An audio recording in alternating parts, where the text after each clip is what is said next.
All right. So we want to welcome Dr. Jason Allen to our first installation of So You Want to Be a dot, dot, dot. Yes. I'm Dr. Jessica Johnson, and I am the founder and primary mentor for Dream Secure Mentoring Network. And like I said, we have Dr. Jason Allen with us. He is an academic counselor and program coordinator at Grossmont Community College in Cali. Yes. Don't ask me the city. San Diego, stand up. San Diego. Perfect. All right. So we want to welcome you here. How are you doing? Doing well. First, I'd just like to say, this is amazing what you're doing. Thanks for having me on. I'm honored. Of course. I also feel pressure that, I'm the first. So I'm going to try to knock it out of the park for you because I know the follow-ups are going to be pretty serious too. It's really just here so that we can give guidance to students, kids that look like us. Hopefully helping them to kind of see what's out there for them, because I think that was one of the things that growing up, we didn't really have people that look like us or come from our community, and we have no idea what we can do. Awesome. So this series is essentially doing that. So you want to be anybody can fill in the blank. But for you, tell us a little bit about who you are, what you do, where you're from, kind of how you got there. For sure. Okay. As Dr. Jess said, I hope that's cool. I call you that. It's fine.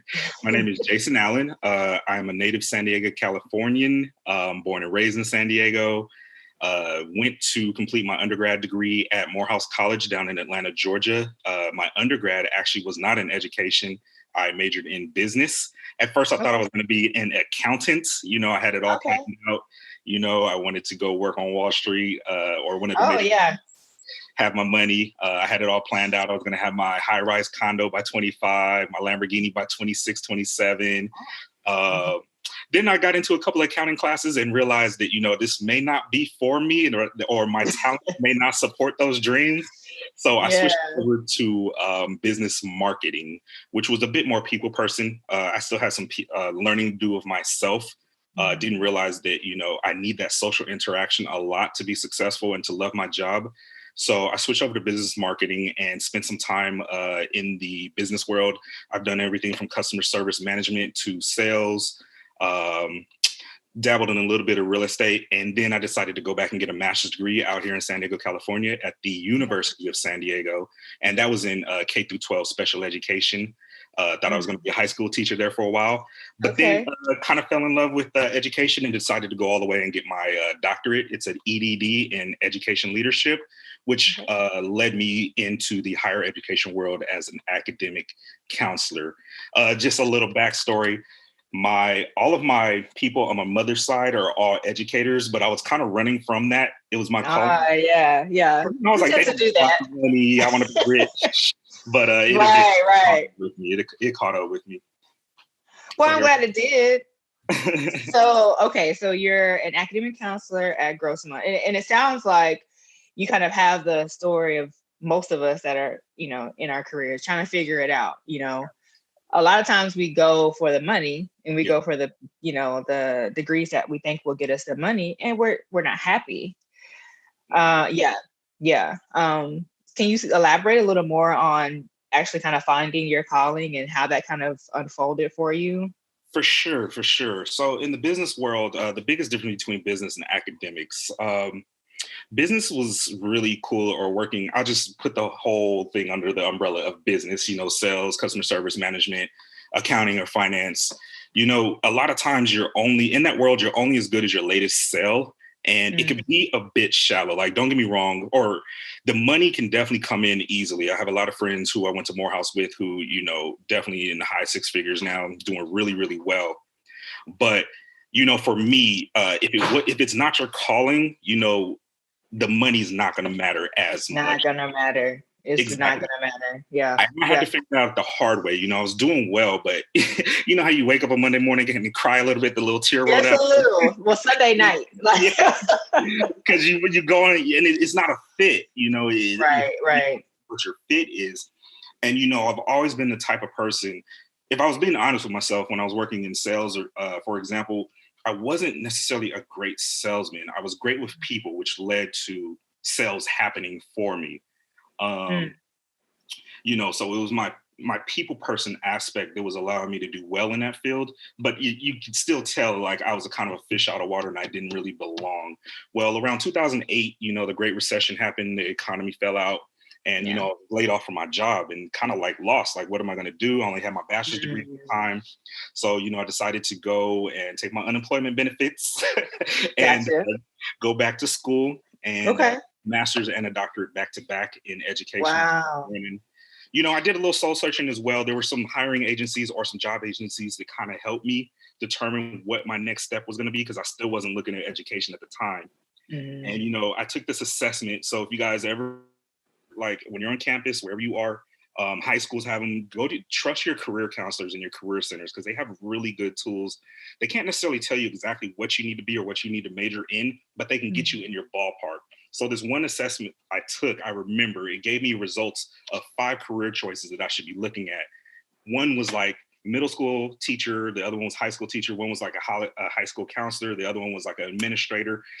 And I want to say the 5th one was something like random, but 4 out of my top 5 was in education or education leadership. And so that's why I kind of like made that pivot towards getting my master's in education and following after my mom and my uncle's footsteps, because my mom was a high school teacher for like 30 years. My uncles were like superintendents back in Michigan. So I was like, let me stop running, let me let go of the dream of being a millionaire for now. The Lambo fly away. Right, that's far. Let me tell you. Same. Okay, same. But here, hold on. I might not have a Lambo, but I want to say my Volkswagen Passat, it be getting up sometime, especially if I'm going down a hill. Yes. So. Have a little vroom in there. Okay. The doors might not fly up, butterfly, but that's cool. Keep it clean. So, so it sounds like you, like a lot of other people that I know, we kind of go through this phase of trying to figure things out, and people telling us this is what you should do. So doing those career assessments and getting a good idea of what you may actually be interested in doing and what your skill set will provide you, I think is a really, really great aspect to figuring things out. The issue is it doesn't tell you exactly what you need to do. And I think that that's why mentoring is so important, because helping to guide students, along the path of figuring things out, figuring life out, it sucked, it sucked growing up. So. Yeah. And you hit it right on the head. Whenever I'm working with students, I always try to take the pressure off of them, because we live in a generation now where it's like you have to be successful by 24 or 25. You have to be married. Yes, to have your house by 28. And I let students know I didn't have it figured out until my early 30s, about 31, 32. And that's when I started finally finding my stride and who I was. But that's okay, because all those previous experiences in business have made me a really great counselor. I'm using a lot of customer service and management skills, or even selling skills when I'm selling classes or career fields to a student. And, not convincing them, but I'm pretty much presenting the facts, using my marketing hat to market certain career paths for students. So, it's okay for young people not to have it figured out day one of college, and just know like every experience that you're going to have along the way is going to ultimately add towards wherever you're ultimately going to end up. So it's okay. I always get the students, I want to change my major, or I'm not really feeling this, or if you have talent in that major and it can earn you a viable income while you spend the rest of your 20s kind of learning how to be an adult, because let's just be honest, 18, 17, you were just a kid a couple years ago. It takes 5 to 10 years to learn how to adult correctly. So it's A-okay. Stick with your major if it's feasible. Go ahead and finish, because what I tell students is there's always grad school. You can always go back and get more licenses or make a pivot. As long as you don't get married and have kids, it makes it a little bit harder. But that pivoting action, But as long as you're young and single and you have solid employment, it's feasible to go back after you get some work experience, work for about 4 or 5 years, 3 years even, and then go back and get your master's degree in what it is that you really are passionate about or what you really want to do. Okay. So let's talk about the steps to master's and then doctorate, right? So a lot of times people don't know what those kind of steps are. Most people know I'm going to get a 4-year degree Mhm. and then I'm going to get a job. And the reality is that is not true.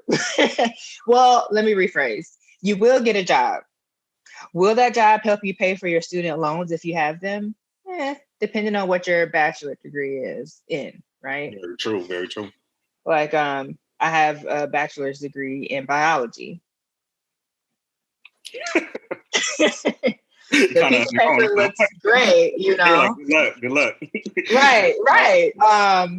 So what do I do? And I can go into my path later, but So this is not the time to mention that my loans will be forgiven for public service and working in education. Oh, we will talk about that because my loans too will be forgiven for public service because I work at the VA. Oh, we can go into that. Okay. But let's get to where you are now from undergrad. So you got your undergrad degree. What were the prerequisites, or what did you need to do to get start your master's program and then move into your doctorate program? What was that path? Definitely. So it really depends on, as you know, which pathway you want to take or which graduate degree you want to pursue. Because a lot of graduate degrees have entrance exams. For example, if I wanted to stay in business and get my MBA, there was the GRE, the graduate record exam. If I wanted to go to law school, of course, there's the LSAT or the LSAT test to get into med school. What is it? The MCAT. Yep. Yeah, education for grad school. There was a GRE as well. But you know what? I'm kind of mad and happy at the same time. This generation has it so easy, Jess. Like, okay, how? There are so many grad schools right now that are waiving those tests. Like, you don't even have to take.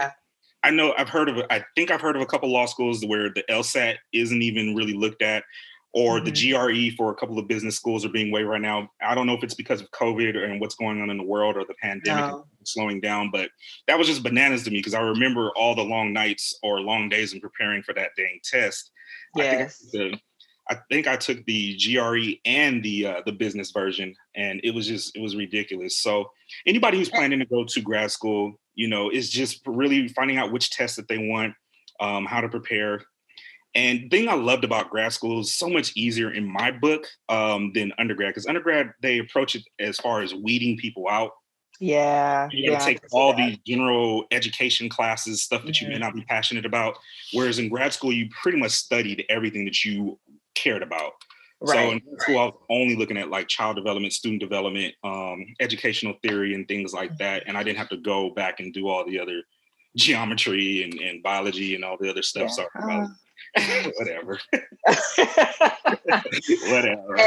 I mean, you are right. A lot of programs are no longer looking at those standardized exams because they don't actually let the program know how well a student's going to perform in that field, right? I mean, it's great, but I don't feel like it's fair. I really don't. I feel like this generation needs to feel that pain a little bit. Well, maybe we set it up for them so that they don't have to go through the things that we went through, right? I guess. Come on, mentoring. I mean, geez. Oh, you're let's right. Go. You're right. Oh my gosh. Okay. So, all right. So master's program, you did GRE. I think a lot of master's programs look at GRE unless it's very specific. And then you went into your doctorate program. So was there any prereq exam to do your doctorate, or did it just look at your master's and then move you into that program? You know what's funny? I don't even believe that I had to present a GRE for my master's degree, but the doc program required it, even though they let it be known up front that they were not really looking at the scores as much. It was just like a baseline requirement required by the university. But on a nice little segue, I think it's really dope that you have this mentoring program going on, because the real reason why I never saw myself getting a doctorate, like it was never on my radar.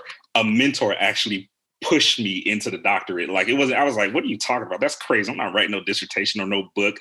And I remember his name is Dr. John Mosby. He's like a president of a college up in Northern California right now. Nice. Okay. So I can give him that shout out. But yeah, we'll tag him. I remember sitting in his office and he was like, you know what? your doc material and you need to go ahead as soon as you're done with this program and enroll. And I was like, yeah, okay.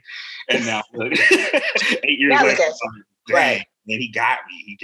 But no, mentors are definitely a benefit to one's life to light the path. Yeah, seriously. So Dr. Mosby. Right? Yeah, Dr. John Mosby. I think he's like the president of the Skyline College. It's one of those Northern Cal. I'll send you information later. Okay, perfect. All right. So master's was a year. Okay, so that master's degree, the master's program was about 15 months. I want to say 16. It was about a year. Okay. Yep. Okay. And funny story, it overlapped. My first semester of my doc program started when I was finishing up that master's. So I had to pay out one of those schools. It was crazy. It was nuts. Yeah, that sounds amazing. I'm glad I did not have to deal with that. Profession time too. I'm glad I sold my last car because I have like 6 unpaid parking tickets to that campus. So if they ever, you know what? Let's leave that. Next question. All right, we're gonna move on. So give us a little bit of an idea of what your day is like in your current position. So let me go back. So was this your first position out of your doctorate program? Or no, actually I worked for After University, which was an online institution. That's very interesting. I definitely like the idea. They were one of the, some of the schools in a group of 5 or 10 schools that really took online education mainstream. There was the University of Phoenix, Ashford. There's some people who kind of disagree with those formats, and I was kind of leaning towards the disagreement part as well. Mm-hmm. But it was really, really good experience as far as helping students online. And as you see now, everything is online because of COVID. Everything, so right. I was ready. I was super ready. So I worked for Ashford about 3.5 years after the doc program. Okay. And then maybe about 2 or 3 years anyway. And then I transferred over to the community college. I knew I always wanted to get into public education in person. Okay. And I've been there ever since about 2016, 2017. So going on my 4th year. All right. So what's a day-to-day for you in this? So in person, I am a counselor and a coordinator. So I coordinate a mentoring program as well for African American and Black students. However, every student is welcome to join the program. And what we try to do, we try to provide culturally enriching academic experiences for the students while they're on campus, helping with sense of belonging, sense of achievement, and all those good things. That's my coordinator role. But my major role is as an academic counselor. So I'll be sitting in my office and I'll have, just like a psychologist or anybody else, I have appointment slots. So hour-long appointment slots all throughout the day for students to come in and get their academic plans set. So they'll come in and say, I want to major in biology, whatever. And it's my job to... I'm over hating. It's my job to craft an education plan that will show them the general ed courses that they needed and what's called the prep for major classes they need to transfer to a 4-year institution like San Diego State, UCSD, or even an HBCU out of state. We got a lot of students who request that as well. So I have to map out their 2 or 3 year that they're going to spend with us at Grossmont College, Community College, in preparation for that transfer. So maybe about anywhere between 3 to 6 appointments every day. Okay. Wow. That's a lot. That's your full day. Okay, so hey, these students is crazy. Like some of your nieces and nephews, they be coming through with some issue. No, I'm just joking. I love. Why you doing my kids like this, man? I'm like, you know what? Call Jess. Here's her. Here's her Instagram. Please message her. But no. So it sounds like students are required to come and meet with you. No, actually, they're not. No? Okay. It's easy, yeah, because you'll get the students who will, and pay attention if you're a student and you're listening to this right now. You'll get students to be like, I'll look at the transcript. Me as a counselor, I'll literally look at the transcript like, okay, wait, why'd you take that class, or what's going on here? What happened in this semester? Well, my friend told me. Oh my God, yeah. I got caught up in that too. I can't. My undergrad, I took a course, didn't count for anything towards my degree. You have to stop listening to your friends. I mean, you can take their advice, but always confirm it with a counselor or a professional on the payroll, because things change every day, policies, procedures. you may not need that class anymore to transfer, or you may not know that in 2021 they stop accepting that class and this is the one you need. Yeah. And remember, your friends are different, your friends are different. The same way you have, how you got 10 people who watch the same movie, 5 will love it, 5 will hate it. It's the same thing with your friends. Just because they love the class or a teacher or went this route, it doesn't mean it's necessarily for you.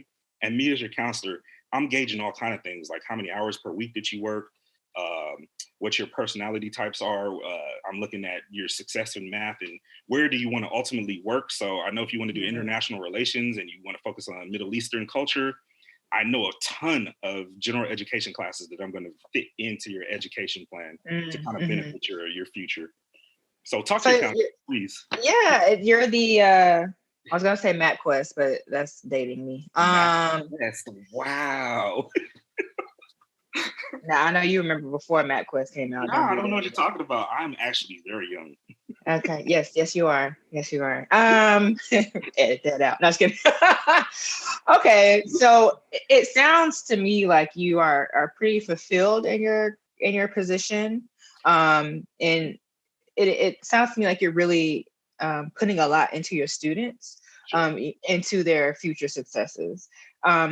But you've been here for four going on 5 years. So do you have any goals that you're looking to attain career-wise that you haven't attained so far, or how is that looking? For sure. Well, it's funny you asked. I just actually signed up, and I was crying to you about it on Instagram about the money I just had to drop. One thing I believe in is always becoming being a lifelong learner. Just because you finish your degrees, your masters, whatever, you always still want to continue to grow and see how you can take your game, whatever game that may be, to the next level. Remember, I'll be taking some training for Title IX investigations, that's dealing with sexual conduct, sexual harassment. And eventually I want to be a Title IX administrator or a dean of student affairs. And so there's training I'm gonna need to go through. And the training is not free. And my school, for some reason, is not paying for it. Love you guys, Grossmont. Don't watch it. I'm not griping, but these views do not reflect myself or Grossmont College. So in November and probably early spring, I'll be going through a few sets of trainings to ramp myself up so that I can start applying for those positions pretty soon. Okay, awesome. And you also received a certificate, and it was something that was pretty major here earlier this year. Sheesh. Yeah, what the certificate? Well, maybe it wasn't a certificate, but it was something dealing with your position at Grossmont. I don't know if you became. Here we go. Yeah. My bad. This is your field. Here we go. I forget that. Yeah, I received my tenure, so I'm a faculty member. So after 4 years of proving yourself, or 3 to 4 years, you receive what's called tenure. So that basically means that you can't be fired for your beliefs or what your teachings are or things like that. And it means that you're a tenured, respected member on faculty on the campus. So that's huge. Awesome. Well, congratulations to you again on that. Thank you. So I'm really excited to kind of see where your career is going to go, because I know that you will, even though you gripe about, Yeah. It was expensive. I can't lie. It was expensive. Don't put me in a box, because as I was telling you earlier, and you was laughing really hard for some reason, but my rap career hasn't even started yet. My Hollywood career hasn't started yet, and so I don't think this is an appropriate place to drop any bars. But just know on the part 2 of this interview, I has him. Your boy Jay has him. I was thinking academic counseling meets gangster rap, but nobody's really gangster rap no more. It's more of a clean. But you know what? We're getting off track. Did you? Right. So I'm glad you're not dropping bars today, because I can't pay you for that. And this is volunteered. So all right. So my last question kind of for you is like, what is your work-life balance? Because one thing I get a lot from students is, this is what your career is, but do you have a life outside of your career? Do you have a life outside of training? So what does that balance look like for you? That's a huge question. I'm so glad you asked that. And that was the big one, another really big difference. In business, there was the potential to make a lot more money. But my work-life balance wasn't, we got crap. Like, what is it? 2, maybe 3 weeks off per year. for vacation. And, if you work in education, man, that it's through the roof. We make a decent salary in higher education. And by the way, yeah, they need to pay K through 12 education. They really do. They really do. I'm lucky because I was in higher education. We do a little bit better. But the real soldiers in the trenches are definitely our K through 12 educators. But anyway, yeah, you can't beat the time off. I'm a father of two. So, whenever they're out of school, I'm usually out of school too. I get nice little summer breaks. I get holidays off, Christmas. And so that part of the good job, you definitely can't beat, because I'm one of those type of people. I like to go, and then chill, work hard, play hard. Yeah. And so whereas business was almost like a year-round grind, education is a grind throughout the semester. Then it kind of calms down right before midterms and it picks back up. And then after midterms, it kind of chills. And then right before the end of the semester, students are rushing in again to get their ed plans ready for the spring, the ones who have to make it 2 year. So it comes in ebbs and flows, which is completely my style. I love to like sprint and then kind of fall back and be like, chill. So you cannot beat the time off. And work-life balance in education is amazing. However, that's going to flip-flop a little bit because right now I'm a faculty, as I told you, but I'm going, my contract will change if I get an administrator role and become a dean. That's a little bit more where education meets corporate America. That business degree is definitely going to come into play. Yeah, that's definitely going to come in handy. Yeah. But Look at how the Lord set you up. Okay. Listen. I'm gonna be an empty nester, so I'm gonna have to figure out. I'm okay with probably having to spend a little bit more time. I'm gonna be that dude with a cat, or a dog. You want one of mine? Because one of them hollering over here. You hear her? I'm definitely a dog person. I'm sorry, I'm a dog. You are. I don't know why you even said cat. Okay, like you were just trying to help me. Oh, did you bark? Okay. So work life. Yes. Being in the more admin role will be more of a streamlined, steady pace of work, sounds like. Yeah, they are definitely like more on the business side of things, and they work around the year. But I come from that world, like back like I told you before education. So to me, it'll be the perfect marriage of education and business. And plus, I'm ready to start hopping back in my suits. Sometimes we counselors, they be slumming in my department. I love y'all, but I'm ready to get back in my business suits. You've been talking about, wearing your suits and whatnot, so we'll be excited to see that. Okay, so anyway? Are there any words of wisdom that you may have for someone who, kind of has a background that you have with educators in your family, and I'm sure your family's pushing you towards that route, or just anyone in general trying to figure things out with life? What would you, career-wise, what would you give? The biggest thing I tell students is, gone are the days where, like, you remember our parents and grandparents, they get into these career fields and they die in them, they stay in them forever. Our generation and the youngers, they can kind of expect to switch career fields too. I saw research that says 2 to maybe even 5 times in their lifetime. Embrace it, embrace the change. Do work hard in all your subjects, because you just never know where you're going to end up. Some people say, why will I ever need this subject? Or I'm not really worried about that, so I'm not focused on it as much. But as you can see, I thought I was going to be in business my whole life, and I made a complete different pivot in my career field. So I would just say embrace the change. It's okay. It's amazing. And the more diverse that you are, the more tools you're going to be able to bring to whatever career field you end up in. And yes, I have to do a shameless plug because, I'm a Laker fan. It takes me back to the great days of Kobe, and even the current days now of LeBron. The thing that makes them amazing players is because they have so many tools in their toolbox. They can hit you with the hezzy, they can hit you with the crossover, they can hit you with the jump shot, the dunk, the layup, defense, is whatever, you name it. And so how I kind of felt was like, not to compare myself to greatness like that. But you're doing it. So go ahead. Come on. Compare it. I feel like, I got a lot in my toolbox that allows me to, be very versatile in my role and show up and provide whatever is needed for the students. And, I'm not going to pretend like I know it all. So I definitely know my communication skills allows me to go to colleagues, and my relationship building skills from customer service allows me to problem solve and not have ego, because that's really huge too. I know you talk to students who are going to be going for these advanced degrees, and you get your little biology by your name, you get your doctorate by your name. I think it's really important to still stay humble, and very much so. yeah, anybody who's doing education properly and getting degrees properly, you realize that there's a lot that you really don't know.